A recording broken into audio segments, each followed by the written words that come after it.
Functions and relations. Usually it's relations and functions. I don't know why functions is first this time. So, yeah, little Stephen Colbert up there for you. So, all right. I would summarize both boxes as far as concept and words go. That'd be my best, okay? But mostly it's talking points, and you'll kind of catch on, okay? Inverse relations. Now, relations and functions are two different things, okay? A relationship, just to refresh, because we've covered this, a relationship between two sets of ordered pairs is something that you can just create out of the blue, okay? And for you guys' purposes, you don't see the means as to how those are created, alrighty? Alright. Inverse, so you don't see the means as to how relations are created, okay? Once you see those means of how they are created, chances are they go from being relations to functions. Functions are how you make your relationship. Relationship from this number to that number is you take the first number and subtract 4, for example. Okay? Kind of make sense? Yeah. Okay. Now, whenever you talk about finding inverses, whenever you're given a relationship, that means you're going to have a set of ordered pairs like you see right here. Okay? A and B, they're considering to be inverse relations.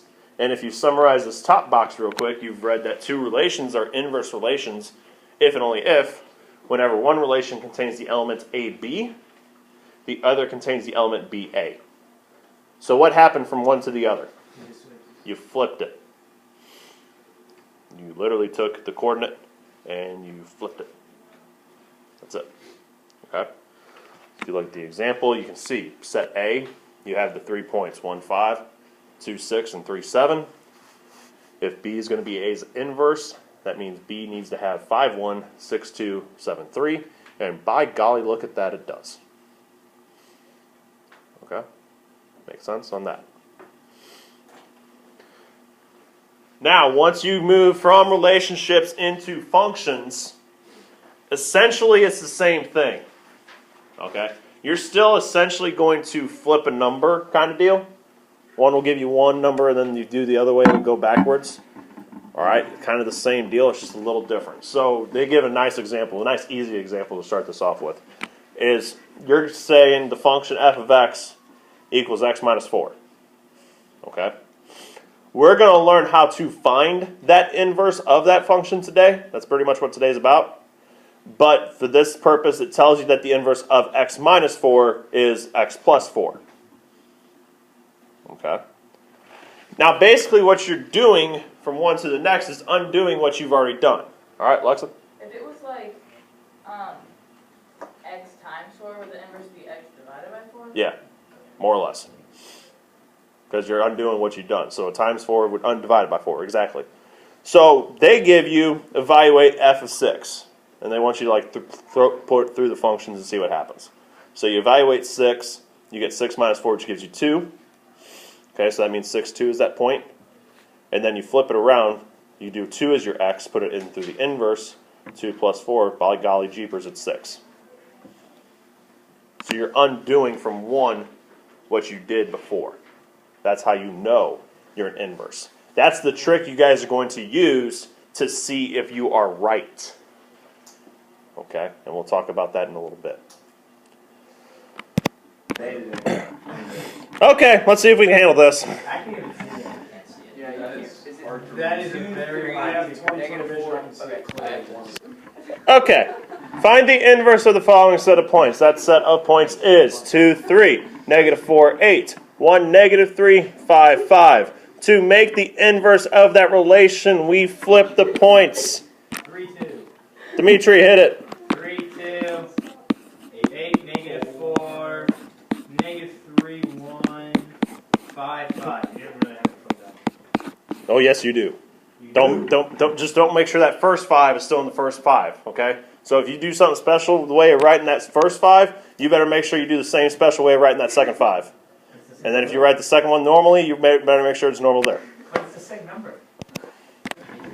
Yes, it is that simple. No, that type does not get harder. Any questions? Yes. Everybody understand the concept though? Okay? Okay? Once you move it to functions, remember, and that's the hard part about those. You don't see how you're going from that x to that y. You're just assuming there's a reason why you're going from that x to that y. That's why I kind of like the next problems more. Because one, they're more challenging than just Is it black and blue again? flipping it. No, if you open it. Okay, now what your main thing is going to be is finding these inverses. Okay, so you're going to be given one function and your goal is to find that function's inverse. Okay, whatever makes it work the way it does. Guys, stop. Okay? So, to find the inverse, they're going to give you a function. That means it's going to be in function notation, which means f of x, g of x, something like that. Your first step is to write it as y and x. So change f of x to y. Alright, that's step one. You literally just rewrite the equation with a y instead of an f of x. Okay? That's step one. Step two, you switch x and y's place. Rewrite it where x goes where y was, y goes where x was. Okay? Step three, solve for y. Whatever that may take. Can be anything you guys know how to do. So be ready for that. Okay? It doesn't have to just be one step, two steps. It could be a couple of steps. Some different things. Cross multiplying, stuff like that. Okay? It's all kinds of stuff that you guys know how to do because you know how to solve for a variable. So that's the challenging part right there. And then last step, rewrite it in function notation. Go back to f of x. Okay? And then we'll make it make sense on why you switch it to y in the first place. Alrighty. This is a very easy process. You do have to remember those 4 steps though. Okay? Once you kind of get the hang of it and the gist of it, you do this a few times, you'll start to get the hang of the process and realize that it's pretty easy, pretty basic algebra stuff. You just have to remember the order you need to go through. Okay? Everybody good? Any questions? Wait. Okay. Okay. So, first one. Find the inverse of f of x equals 2x minus 5.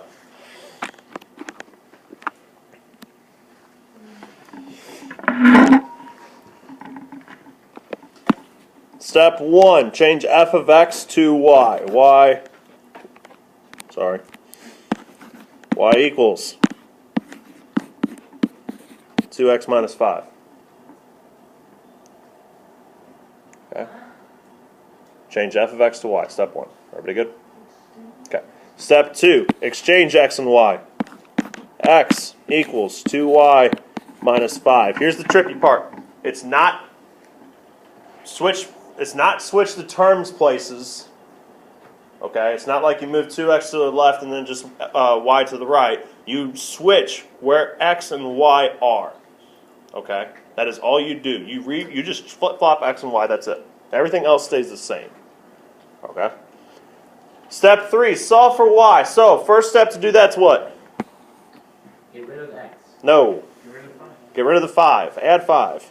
So, 2y, I'm going to flip-flop the sides also. 2y equals x plus 5. Okay? Next step? Divide by 2. Divide by 2, okay? And when you do this division by 2, you need to make sure you do it to all parts of that right side. Okay, don't just forget one part. Or just do it to one part. You need to make sure you get all parts. Okay, so y equals 1/2 x plus 5/2. Whoops. There we go. Wait. Why do you have to, Is that the same as x plus 5 over 2? Yes. why do you have to flip x and y if you're just converting 2 over y? Because he says so.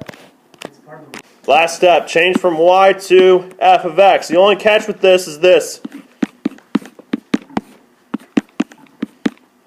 You need a pass back. Okay. The only catch to this is this. You have to make sure that this f gets denoted to be in the inverse of your original. Okay? So you need to make sure... Whoops, I just changed color. Hold up. These two have that special relationship. Okay? They are inverses of one another. So your job, once you figure that inverse out, is to make sure you denote to me with that -1 on the f that they are inverses. Okay? So yes, you do need that -1 in your answer. All right? Now, any questions on that? That's just it's a notation deal. Okay? It's not like you're taking it to the negative first power or anything like that. It's a notation deal, just like function notation. Okay? Last thing for this one, you can check yourself, okay? Let's see. Megan McKenzie, give me a number. 2. Give me a better number. 8. No, give me a better number. There's 24. a best number, 4. especially for this. 1. 0. 0. Good job, Martz. Okay. 0. Plug 0. Follow along with me. Plug 0 into this x. What's 2 times 0? 0. 0. 0 minus 5. -5. -5. Now, take that -5 and put it into your inverse. Right here. What's? So you always do 0. I would, yeah. You don't have to, but Don't have to. but like that's Yeah, I think it's Is easiest. there like a thing where it's like you can't use 0? Like, you know how like we had With- that shading thing? No. You know how like if it was No, like, you passed should- over? You should be able to, most cases, use 0. There is maybe one case where you can't, and we may get to it. I'll see. Okay? Do we just put it in so I check it? Yeah. Oh. Okay. So where we're at, -5, right? So put -5 in here. What's -5 times 1/2?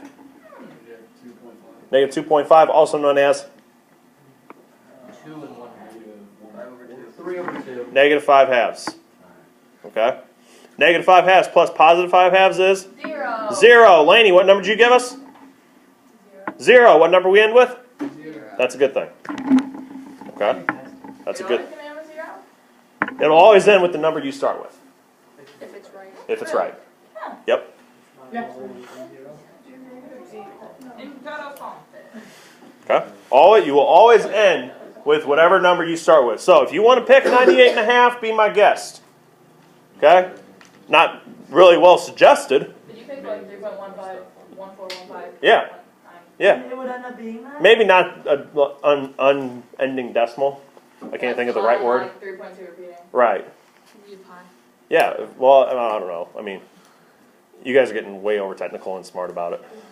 Yeah, I'm not going to do that. so I would that's just, fine. yeah, do 0. Yeah, I'm never going to do pi. Do 0. Do 1. I Okay? don't even know it besides 3.14. Euler's number.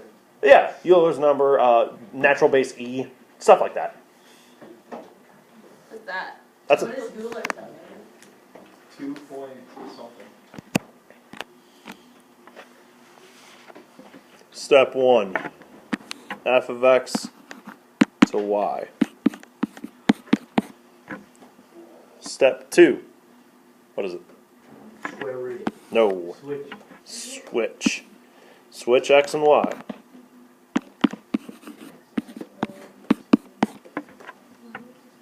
You switch x and y, everything else stays the same. So from step 1 to step 2, y should be being squared now. Okay? Everybody see that? It's legitly no math. You are just rewriting it.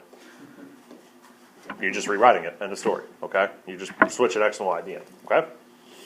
Now, do your solving. So we need to do what first? Subtract 1. Subtract 1. Like last time, I'm going to flip it also.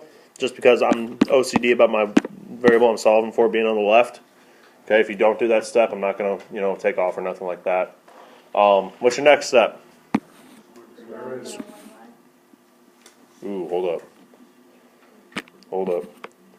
This is a square, right? How do you get rid of that square? Square root it. Okay. So y equals the square root of x minus 1.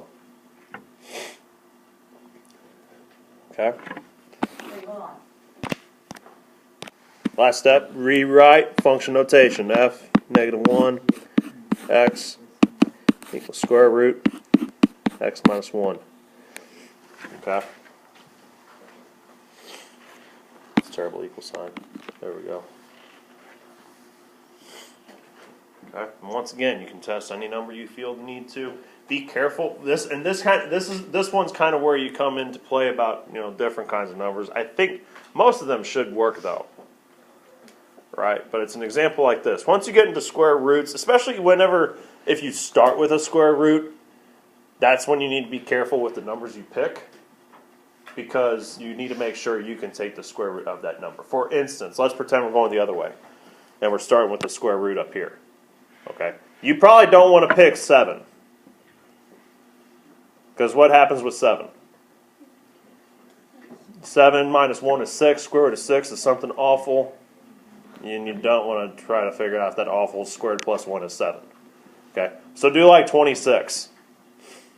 26 minus 1 is 25. Square root of 25 is 5. Cool.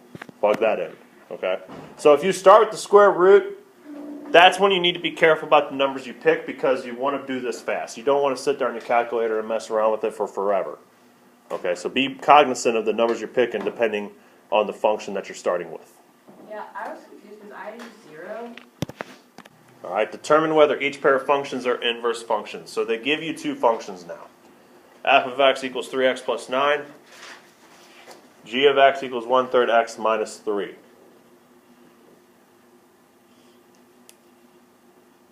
Alrighty. The way I want you guys to do a problem like this where they give you 2 is this. I want you to pick one and find that inverse. Okay? That's what I want you to do. I want you to pick one and find that inverse. So, I'm thinking we're all going to pick F. Yeah. Because we see G and we see that fraction, we go, oh God! Okay? Yeah, we see the fraction, we go L's, okay, F, okay. So, we take F of X. We go Y equals 3X plus 9. We go X equals 3Y plus 9. Flip-flopping and subtracting over, we go 3Y equals X minus 9. Divide by 3. Y equals 1/3 X minus 3. Okay. So are these two, are the original 2, are these inverses? Yes. Yeah. Yes, because when you took the inverse of F, you got G. That's enough. That's all you got to say. Okay. Now, be careful whenever you do it this way, though, because if you, like for example, like if you took this step here, all right, and we went this way with it, and all we did was go Y equals X minus 9 and a big 3 like that, you'll never know.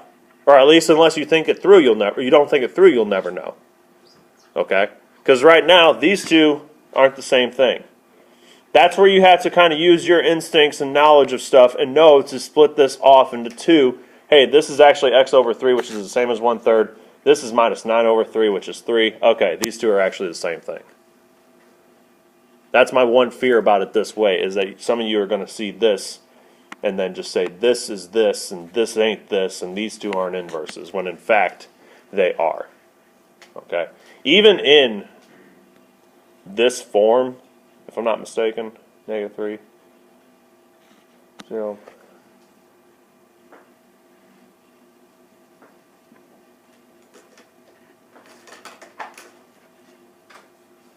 Oh, maybe they're not. Hold on. I bet. Okay, even in this form, this guy and this guy are inverses.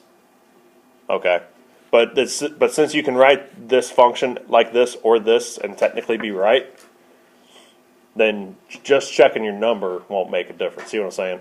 Okay, so to make sure you're right, check this one. Make sure this one can be simplified to that. Make sense? Across the board. All right. Which one would you pick here? What's your instincts telling you? 2x squared minus 9. 2x squared minus 1? Yeah. Yeah? Okay. I'm going to go against your instincts. I'm going to go g of x. Okay. All right? On purpose. Okay? Because it shouldn't matter if you guys did yours right? Sure. Shouldn't matter. Okay? And the reason why I'm doing that, let's see, y equals square root of x plus 1 over 2. Flip-flop x and y, you get x equals square root y plus 1 all over 2. What is your next step? Multiply by. That's why I chose this one. What's your next step? You got to square it. Okay? You got to square it next because you cannot multiply by 2 because that 2 is in the radical. It's an inverse. Okay? See that? You cannot multiply by 2 yet because that 2 is not out of the radical. You got to get it out of the radical first, which means you got to square both sides. Okay, so x squared equals y plus 1 over 2. Now, multiply by 2. See where this is going? You get 2x squared equals y plus 1. Y equals 2x squared minus 1. Are they inverses? Yes, they are. Okay? So pay attention to and that's the part that's going to screw you guys up. It's the simple algebra rules, the little algebra rules that you guys are supposed to know. Okay? The little things is what's going to make the biggest mistakes here. Okay? So be aware of that. Be ready for that. Okay? Anybody want to add anything? We good? No. Page, ooh boy, hold up. Page 3,333. Wait, really? No, gosh no, that's a typo. Let's try page 333, 11 through 23. Why did you erase that? I don't know.